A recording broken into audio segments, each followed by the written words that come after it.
Biografi Ibnu Khaldun. Ibnu Khaldun adalah salah satu ilmuwan muslim yang sangat populer. Beliau dikenal juga sebagai bapak sosiologi dan ilmu sejarah dari kalangan Islam. Foto ilustrasi atau Wikipedia Gotthard Ibnu Khaldun merupakan tokoh terkemuka yang berhasil mengembangkan filosofi sejarah non-religius pertama di dunia.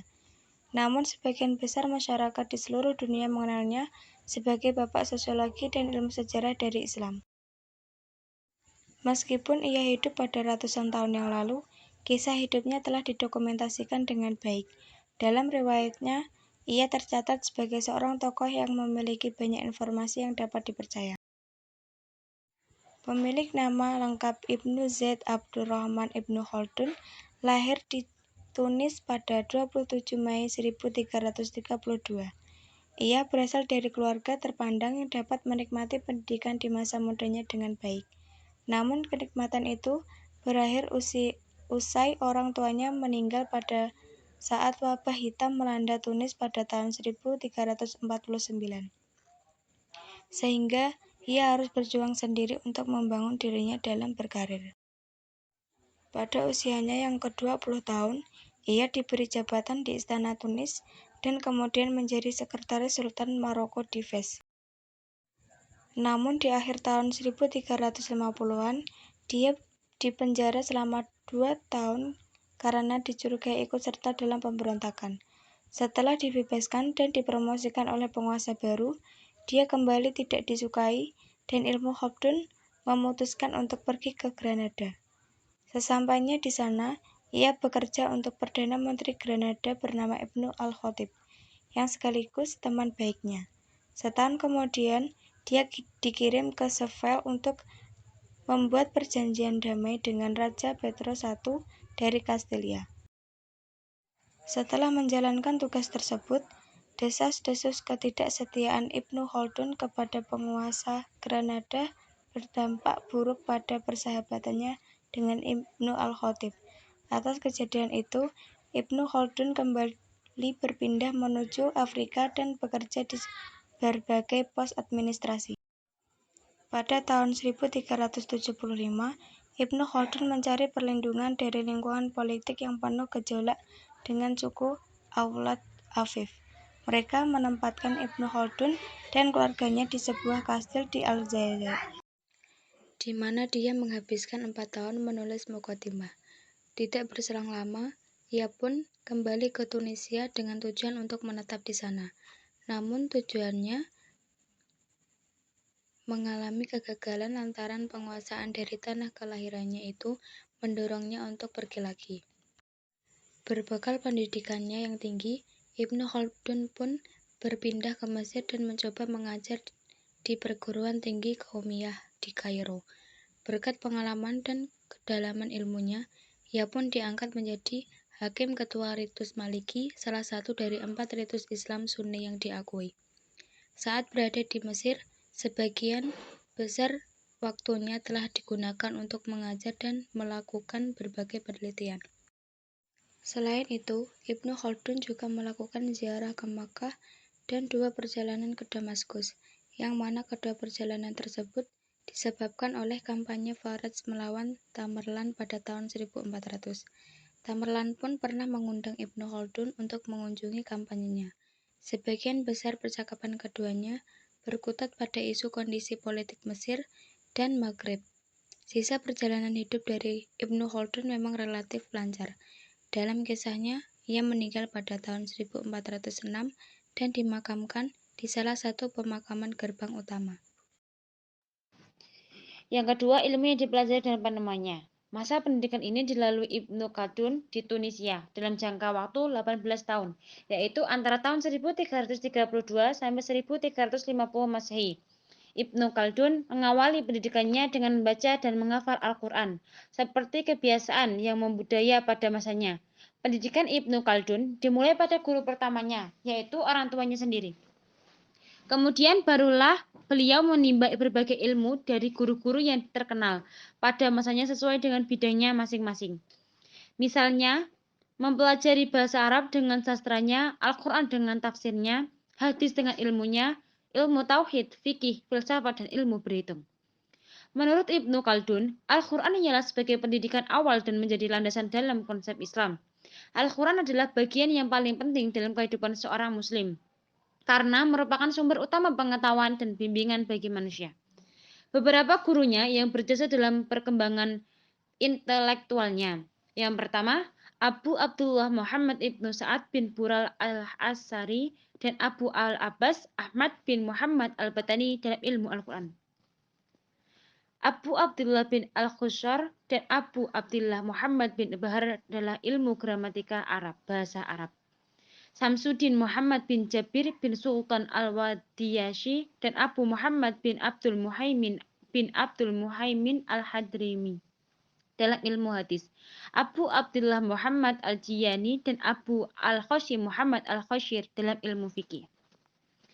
Di sini dapat dikatakan bahwa jenjang pendidikan yang ketat dengan bimbingan banyak guru dan sejumlah kitab yang pernah dipelajari oleh Ibnu Khaldun menggambarkan keluasan ilmu dan kecerdasan otak beliau yang sangat luar biasa, serta memperlihatkan betapa beliau menjunjung tinggi nilai-nilai moralitas ilmiah.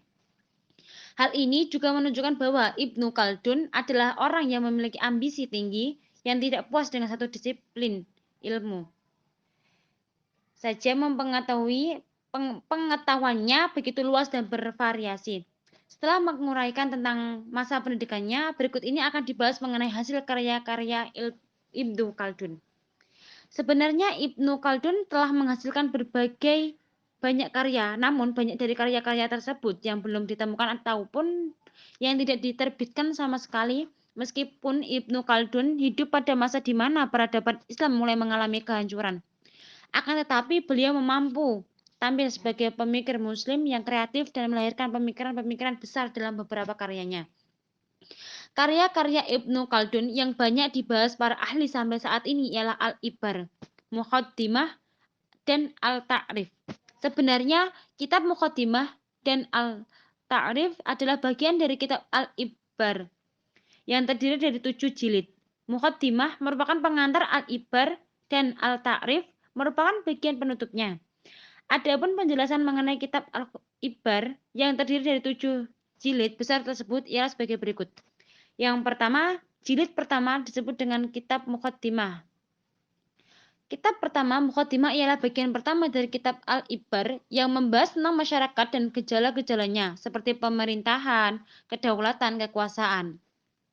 Ibnu Khaldun menyelesaikan penulisan kitab Muqaddimah yang mengumumkan itu hanya dalam waktu 5 bulan di Bantang Salamah pada pertengahan 779 Hijriah sampai 1377 Masehi. Yang kedua, Al-Ibar merupakan karya utama bagi Ibnu Khaldun. Adapun judul asli dari kitab Al-Ibar yaitu Kitab Al-Ibar wa Diwan Al-Mubtada' wal Al-Kabar fi Ayyam Al-A'rab wal Al-Ajam wa Al-Barbar wa man asyaruhum min zawi as-sultani al-akbar. Kitab pelajaran dan arsip sejarah zaman permulaan dan zaman akhir yang mencakup peristiwa politik mengenai orang-orang Arab. Kitab Al-Ibar diselesaikan Ibnu Khaldun ketika bermukim di Khala' Ibnu Salamah, daerah Al-Jazair sekarang. Beliau memulai hidup baru di tengah kesunyian padang pasir tersebut dengan menghabiskan waktu selama 4 tahun dari tahun 776 sampai 780 Hijriah.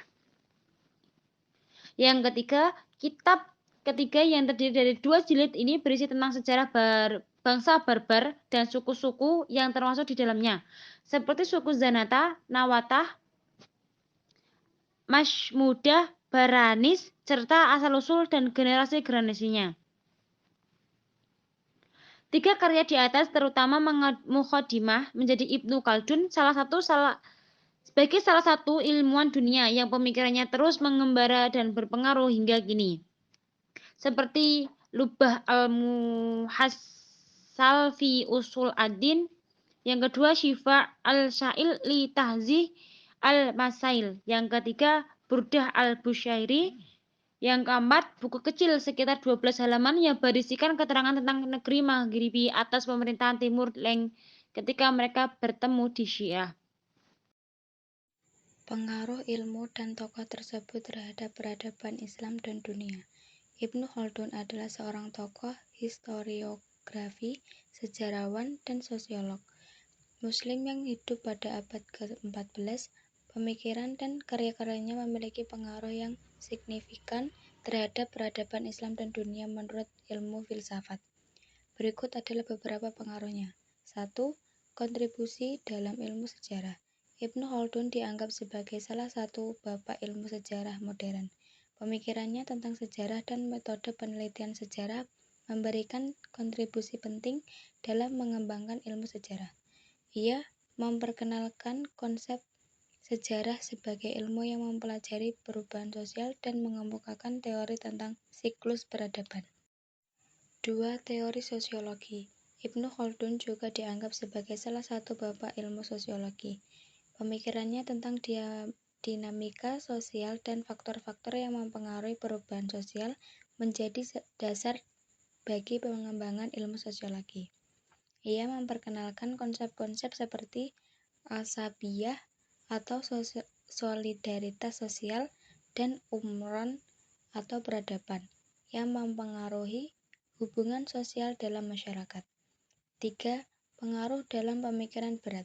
Pemikiran Ibnu Khaldun juga memiliki pengaruh yang signifikan dalam memikirkan berat.